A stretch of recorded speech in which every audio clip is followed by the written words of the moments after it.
Question 27. The table shows 4 points on the graph of a linear function. What is the slope of the line represented in this table? Okay, so the only word you need to know is slope. All right, if you know slope, then you're good to go. So sometimes they will use the word slope for this. Sometimes they will use rate of change. I need you to know both. Okay, so whenever you see a table and they say rate of change or slope, you're going to end up using this formula right over here. Okay, the slope of a line formula, this one right over here. Let's go ahead and copy it down.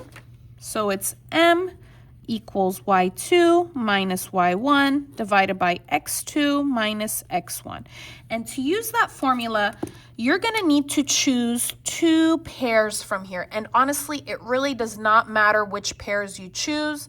So I'm going to go ahead and just pick the first one and the last one. Why? Because that's what I want, okay? So it doesn't really matter. You can pick whatever you want because you will end up with the same answer.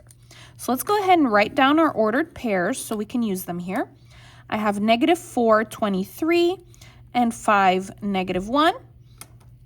So this is going to be my first x, my first y, my second x, and my second y. So you're always going to write x1, y1, x2, y2. All right, y2. What number is y2? y2 is -1. Copy the minus. y1 is 23. Copy your divided by. x2 is 5. Copy your minus. x1 is -4. Okay, -1 minus 23 is -24. Divided by 5 minus -4 is 9.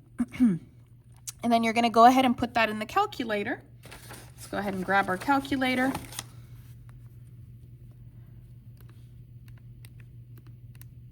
All right, so -24 divided by 9, -8/3. So it looks like it's B. The tricky part, sorry guys, I'm getting a little sick.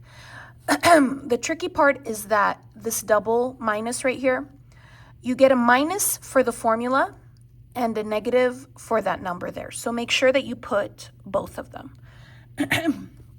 Thank you so much for watching. If you liked the video, please give it a like, leave a comment, subscribe, and I'll see you again next time.